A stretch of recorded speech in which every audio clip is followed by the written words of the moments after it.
ವಿಶಾಲವಾದಂತಹ ವಿಶ್ವದ ಕಡೆಗೆ ದೃಷ್ಟಿ ಹಾಯಿಸಿದರೆ ಪ್ರಾಣಿ ಪಕ್ಷಿಗಳು ಮಕ್ಕಳನ್ನು ಹೊಂದುತ್ತಾರೆ, ಮರಿಗಳನ್ನು ಪಡೆಯುತ್ತಾರೆ. ಅತ್ಯಂತ ಪ್ರೀತಿಯಿಂದ ಅಕ್ಕರೆಯಿಂದ ತಮ್ಮ ಮರಿಗಳನ್ನು ಸಾಕುವುದಕ್ಕೆ ಮುಂದಾಗುತ್ತವೆ.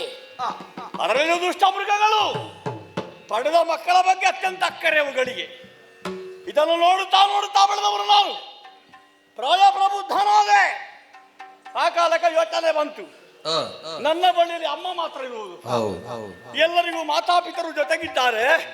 ನನ್ನ ಪಿತ ಎಲ್ಲಿ ಹೋದ? ತಾಯಿಯೊಬ್ಬಳ ಇದ್ದಾಳೆ, ಕಾಮರೂಪಿಣಿಯಾದಂತಹ ಅವರ ದೇವತೆ. ನನಗೆ ಕೇಳಬೇಕು ಅಂತ ಇದು ಜಿಜ್ಞಾಸೆ ಬಂತು ನನಗೆ. ಅಮ್ಮನಲ್ಲಿ ಹೋಗಿ ಕೇಳಿದೆ, ಅಮ್ಮ ನೀನೊಬ್ಬಳೇ ಇದೆಯಲ್ಲ, ನನ್ನ ಅಪ್ಪ ಯಾರು ಅಂತ ಪ್ರಶ್ನೆ ಮಾಡಿದ್ರೆ ಅವಳು ಮೇಲೆ ನೋಡ್ತಾಳೆ, ಕೈ ಚೆಲ್ಲಿ ಮಾತನಾಡ್ತಾಳೆ, ನನಗೆ ಗೊತ್ತಿಲ್ಲ ಅಂತ ಹೇಳಿದ್ರು. ಆಮೇಲೆ ಹೇಳ್ತಾ ಇದ್ದಾಳೆ, ನಿನ್ನನ್ನು ಪಡೆದ ತಾಯಿ ಏನು ಅಲ್ಲ ನಾನು, ನಿನ್ನ ಅಪ್ಪ ಯಾರು ನನಗೆ ಗೊತ್ತಿಲ್ಲ. ಕೆಲವಾರು ವರ್ಷಗಳಿಗೆ ಹಿಂದೆ ಅನಾಥನಾಗಿ ಕಾಡಲ್ಲಿ ಕಾಡ ಸಿಕ್ಕಿದವನು. ಕಣ್ಣೀರು ಸುರಿಸುತ್ತಾ ನೀನಿದ್ದಂತಹ ಸಂದರ್ಭದಲ್ಲಿ ನಿನ್ನ ಕುರಿತಾಗಿ ವಿಶೇಷವಾದಂತಹ ಆಸ್ತಿಯನ್ನು ಅಕ್ಕರೆಯನ್ನು ಹೊಂದಿದಂತ ನಾನು ನಿನ್ನನ್ನು ಕೊಂಡೊಯ್ದು ಸಾಕಿದೆ, ಸಲಹಿದೆ. ಹಾಗಾಗಿ ನಿನಗೆ ತಂದೆಯೂ ತಾಯಿಯೂ ನಾನೇ ಆಗಿದ್ದೇನೆ ಮಗನೇ. ನಿನ್ನ ಅಪ್ಪ ಯಾರು ನನಗೆ ಗೊತ್ತಿಲ್ಲ, ಹೆತ್ತವಳು ಯಾರು ಅಂತ ಗೊತ್ತಿಲ್ಲ, ಪಡೆದವ ತಂದೆ ಯಾರು ಅಂತ ಗೊತ್ತಿಲ್ಲ. ನನಗೆ ಮಾತೆಯಾಗಿಯೂ ಪಿತನಾಗಿಯೂ ಕಾಣಿಸಿಕೊಂಡು ಬಿಡುವನ ದೇವತೆ ಮಾತ್ರ. ಹಾಗಾಗಿ ಅವಳದ್ದಾದಂತಹ ಈ ಪ್ರಕೃತಿಯಲ್ಲಿ ವಿಹರಿಸುತ್ತಾ ವಿಹರಿಸುತ್ತಾ ಬೆಳೆದ ಬಂದಿದ್ದೇನೆ ನಾನು. ಈ ವನ ಪ್ರದೇಶವ ನನ್ನ ಆಡಂಬಲ. ವಿಶಾಲವಾದಂತಹ ವನದಲ್ಲಿ ವಿಹರಿಸುತ್ತಾ ಕಾಲ ಕಳೆಯುತ್ತಾ ಇದ್ರೆ ನನಗೆ ಅಮ್ಮ ಹೆಸರಿಟ್ಲಲ್ಲ, ಮೂಲಕಾಸುರ. ಅದು ಅಸುರ ಬಂದದ್ದು ಹೇಗೆ? ನನಗೆ ಸ್ವಭಾವಜನ್ಯವಾಗಿ ಒಂದು ರಾಕ್ಷಸಿ ಪ್ರವೃತ್ತಿ ಬಂದಿದೆ. ಹಾಗಾಗಿಯೇ ನನಗೊಂದು ಅಸುರ ಎಂಬ ಪದ ಸೇರಿಕೊಂಡಿತು. ಮೂಲಕಾಸುರನಾದಂತ ನಾನು ಈ ವನದೇವತೆ ಆದಂತಹ ಮಡಿಲಿನಲ್ಲಿ ಸಂಚರಿಸುತ್ತಾ ಸಂಚರಿಸುತ್ತಾ ಹಾಗೆ ಮುಂದುವರಿಯುವೆ.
ಮುಖ ನೋಡುವಾಗ ಸಂತೋಷವಾಯಿತು. ಆಹಾ, ಉತ್ತರದಿಂದ ನೋಡಿದರೆ ದಕ್ಷಿಣಕ್ಕೆ, ಹೌದೌದು, ದಕ್ಷಿಣದಿಂದ ನೋಡಿದರೆ ಉತ್ತರಕ್ಕೆ, ಈ ಮಧ್ಯಭಾಗದಲ್ಲಿ ಹಾ ಕಾಣುವಂತಹ ಹಾ ಯಾವ ಗಿರಿ ಇದೆಯೋ ಇದೇ ವಿದ್ಯಾಗಿರಿ. ನಿನ್ನ ಕರ್ಮ ವಿದ್ಯಾಗಿರಿ ಅಲ್ಲ, ಓ, ವಿಂಧ್ಯಾಗಿರಿ. ಸ್ವಲ್ಪ ಹೆಚ್ಚು ಕಡಿಮೆ ಆದ್ರೆ ಊರು ಮುಳುಗುದಿಲ್ಲ ಸ್ವಾಮಿ. ಗಿರಿ ವಿದ್ಯಾಗಿರಿ ಅಂತ ಹೇಳಿದ್ರೆ ಬೇರೆ, ಹಾ. ವಿಂಧ್ಯಾಗಿರಿ ಅಂತ ಹೇಳಿದ್ರೆ ಹಾ, ಬೇರೆ. ವಿಂಧ್ಯಾಗಿರಿ, ವಿಂಧ್ಯಾಗಿರಿ ವಿಂಧ್ಯಾಗಿರಿ ಸುತ್ತಲೂ ನೋಡಿದ್ರೆ ಹಾ ಕಾಣುತ್ತದೆ. ಹಾ. ಎಂತದು? ಕೋಟೆ, ನಿನ್ನ ಕರ್ಮ ಓಟಲ್ಲ, ವಾ. ಕೋಟೆ. ಕೋಟೆ ಮತ್ತು ಕೊತ್ತಲಿಗೆ. ಕೊತ್ತಳಿಗೆ ನಿನ್ನ ತಲೆಗೆ ಅಲ್ಲ, ಕೋಟೆ ಕೊತ್ತಳಗಳು ಕಾಣುತ್ತಾ ಉಂಟು. ಕಾಣುತ್ತಾ ಉಂಟು. ಯಾಕೆ ಬೇಕಾಗಿ? ಯಾಕೆ ಬೇಕಾಗಿ? ಇನ್ನೊಬ್ಬರಿಗೆ ಹೆದರಿ ನಾವು ಇಲ್ಲಿ ರಕ್ಷಣೆ ಪಡೆದದ್ದಲ್ಲ, ಚಕ್ಕ ನಾವೊಂದು ಸುಖದಲ್ಲಿ ಇರುವುದಕ್ಕೆ ಬೇಕಾಗಿ ಮತ್ತೆಂತದ್ದು? ನಾವೊಂದು ಕೋಟೆ ಕಟ್ಟಿದ್ದೇವೆ. ಹೌದೌದು. ನಮ್ಮ ಹಿಂಬಾಲಕರಾಗಿ ಹಾ. ಇದ್ದಾರೆ ಪಡೆ ಎಷ್ಟು? ಈಗ ಬಂದದವರು 3 ಅಕ್ಷೋಹಿಣಿ ಸೇನೆ. ಮೂರಲ್ಲ, ಹೆಚ್ಚಾಗಿದ್ದಾರೆ ಇವತ್ತು. ಹೆಚ್ಚಾಗಿದ್ದಾರೆ. ಹೌದೌದು. ಅಂತೂ ಅಂತೂ ನಮ್ಮ ಸುಖವನ್ನು, ಹಾ. ನಮ್ಮ ಸೌಖ್ಯವನ್ನು ಹಾ. ಸದಾ ಅವರು ಕಾಣ್ತಾ ಇದ್ದಾರೆ. ನಮ್ಮ ಹೋಳಿಗೆಯೇ ಅವರಿಗೆ ಇರುವುದು. ಹೋಳಿಗೆ ಅಲ್ಲವ, ನಮ್ಮ ಏಳಿಗೆ ಅವರ ಧ್ಯೇಯ ಧೋರಣೆ. ಆದ್ರೆ ಒಂದು, ಇವರಿಗೆಲ್ಲ ನಾನು ನಾಯಕ, ನೀವು ನಾಯಕ, ನಾನು ನೇತಾರ. ನೀವು ನೇಕಾರ. ನೇಕಾರ ಅಲ್ಲ, ನೇತಾರ. ಅದೇ ನಾನು ಹೇಳಿದ್ದು.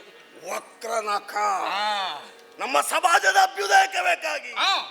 ನಮ್ಮವರ ಏಳಿಗೆಗೆ ಬೇಕಾಗಿ, ಯಾವ? ನಮ್ಮವರ ಉತ್ತಾರಕ್ಕೆ ಬೇಕಾಗಿ, ಯಾಕೆ? ನಮ್ಮವರ ಉತ್ಕರ್ಷಕ್ಕೆ ಬೇಕಾಗಿ ಹಾ. ನಾನು- ಏನು ಮಾಡಿದ್ರಿ ನೀವು? ನಾನು ಟೊಂಕ ಕಟ್ಟಿ ಶ್ರಮಿಸ್ತಾ ಇದ್ದೇನೆ. ಎಂತದ್ದು? ಹೊಸ ಅಧ್ಯಾಯವೊಂದನ್ನು ತೆರೆಯಬೇಕೆನ್ನುವಂತಹ ಇರಾದೆಯಿಂದ. ಆಹಾ. ಇದಕ್ಕೆ ಯಾವುದು ತೊಂದರೆ ಆಗಲಿಲ್ಲ. ಇಲ್ಲಪ್ಪ. ಹೌದೇನು? ಓ, ನಿನ್ನನ್ನು ಬರ ಹೇಳಿದ್ ಯಾಕೆ ಅಂತ ಕೇಳಿದ್ಯಾ? ಕೇಳಲಿಲ್ಲ. ಕೇಳಲಿಲ್ಲ. ಆಹಾ. ಏನೋ ಒಂದು ರೀತಿಯ ಒಂದು ಔದಾಸೀನ್ಯ, ಜಾಡ್ಯ. ಜಾಡ್ಯ. ಈಗ ಯಾಕಾಗಿರ್ಬೋದು ಸ್ವಾಮಿ? ಬೇರೆ ಎಂತದ್ದು ಅಲ್ಲ, ಓ, ನಮಗೆ ಕೆಲವು ವಿಷಯಗಳನ್ನು, ಹಾ. ಕೆಲವು ದೃಶ್ಯಗಳನ್ನು, ಹಾ. ಅದನ್ನು ಇದನ್ನು ನೋಡಿದ್ರೆ ಹಾ. ಇದು ಏನಾಯ್ತು ಹೀಗೆ ಅಂತಲೇ ಆಗುತ್ತದೆ. ಹೌದಪ್ಪ, ಅದು ಮಾತ್ರ ಇದು ಆದ್ರೆ ಈ ಗೊತ್ತಿಲ್ಲ. ಜಾಡ್ಯ ನಿವಾರಣೆ ಆಗಬೇಕು ಅಂತೇಳಿ ಆದ್ರೆ ಹಾ. ನಾವು ಇಲ್ಲಿಂದ ಹೊರಟು ಹಾ. ಕಾಣುತ್ತಿರುವಂತಹ ಗುಂಡಾರಣ್ಯದ ಕಡೆಗೆ ಹೋಗೋದು, ಹೋಗಿ ವನವಿಹಾರ ಮಾಡೋದು, ಹಾ. ಅಲ್ಲಿ ಬೇಟೆಯಾಡೋದು, ಹಾ. ಬೇಟೆಯಾಡಿ ಮೃಗ ಮಾಂಸ ಬೇಕಾದ ಹಾಗೆ ತಿಂದು ಹಾ. ಸಂತೋಷದಿಂದ ಮತ್ತೆ ಇಲ್ಲಿಗೆ ತರೋದು. ನೀವೊಮ್ಮೆ ಸುಮ್ಮನೆ ಕೂತ್ಕೊಳ್ಳಿ. ಎಂತದು? ಇಲ್ಲದನ್ನ ಎಳೆದಾಕಬೇಡಿ. ಏಕೆ? ಈಗ ನಿಮಗೆ ಮಾಂಸ ತಿನ್ನಬೇಕು ಅಂತ ಮನಸ್ಸಲ್ಲೋ? ಹೌದು. ಅದಕ್ಕೆ ಬೇಟೆಗೆ ಅಲ್ಲಿಗೆ ಹೋಗುದು ಯಾಕೆ? ಮತ್ತೆ ಅಲ್ಲಿ ಮತ್ತೆ ಇಲ್ಲಿ ಬರ್ತದೆ ಬೇಟೆಯಾಡೋದು. ಅಲ್ಲ, ಮತ್ತೆ ನಾವು ಮಾಂಸ ಬೇರೆ ತರಿಸುವ. ಮೇಮ್ಸ ಒಳ್ಳೆ ಕತೆ. ಮಾಂಸ ತಿಂದ್ರೆ ಆಯ್ತಲ್ಲ. ಮಾಂಸ ತಿಂದ್ರೆ ಅದಲ್ಲ. ಮತ್ತೆ ಈಗ ಕೆಲವರು ನಮ್ಮವರು ಇದ್ದಾರೆ, ಹಾ. ತಂದು ಕೊಡುವವರು ಸರಿಯೇ. ಹಾ. ಆದ್ರೆ ಕೆಲವು ಸಲ ಹಾ. ಗಿಡ್ಡ ಬಾಲದ್ದು ಬೇಕು ಅಂತೇಳಿ ಉದ್ದ ಬಾಲದ್ದು ತಂದ್ರೆ ಮತ್ತೊಂದು, ಹ್ಮ್. ನೀವು ಸ್ವಲ್ಪ ಹಾಕಿದ ಮೇಲೆ ಬಾಲ ಯಾವುದು ನಿಮಗೆ ಗೊತ್ತಾಗುತ್ತದೆ. ಅದು ದೊಡ್ಡ ಕೇಳಬೇಡ.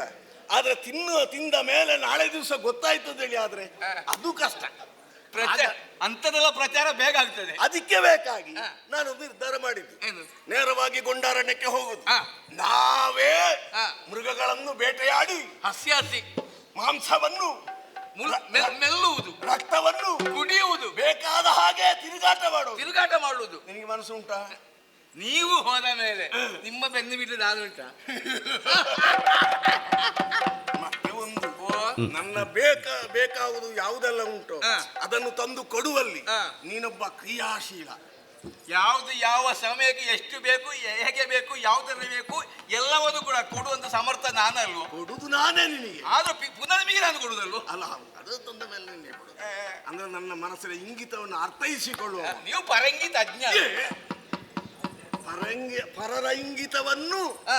ತಿಳಿದುಕೊಳ್ಳುವ ತಿಳಿಯುವಂತ ನೀನು. ಆ ಸಾಮರ್ಥ್ಯ ನಿಮಗೆ ಉಂಟು. ಹೌದು. ಹಾ. ಆದ್ರಿಂದ ಹಾ. ಒಂದು ಕೆಲಸ ಮಾಡುವ. ಏನು? ಇದು ಸಿದ್ಧತೆ ಎಲ್ಲ ಆಗಿದೆ. ಹಾ? ಅದು ನೀವು ಹೇಳ್ಬೇಕಾ? ಕತ್ತಿ ತಗೊಡು. ಕತ್ತಿ ಉಂಟು? ಕತ್ತಿ ಉಂಟಾ? ಕೊಡಿ ಕಡೆಗೆ. ನಾವು ಹೋಗುದು ಯಾವ ಕಡೆಗೆ? ಬೇಟೆಗೆ. ಬೇಟೆ ಇರುವುದಲ್ಲಿ ಬೇಟೆ ನಾವು ಕಾಡಿನಲ್ಲೇ ಬೇಟಾಡುವ.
ದುಷ್ಟ ಪ್ರಾಣಿಗಳಿರಬಹುದು, ಹಾ.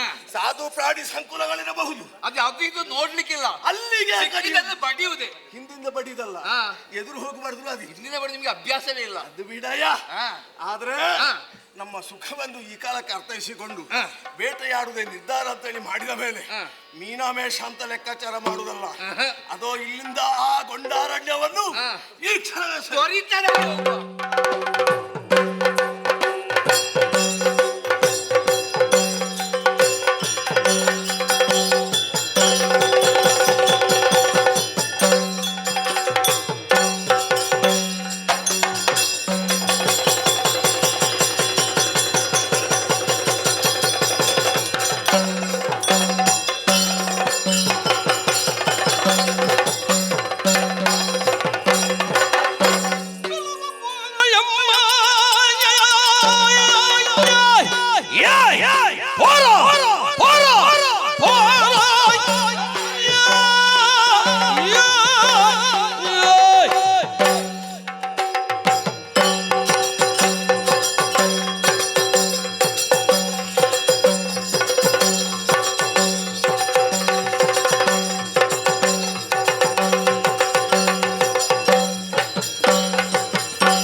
ಇಳೆಯ ಋಣವು ತೀರಿತೆಂದು ತಿಳಿದು ನೋಡಲು, ಇಳೆಯ ಋಣವು ತೀರಿತೆಂದು ತಿಳಿದು ನೋಡಲು.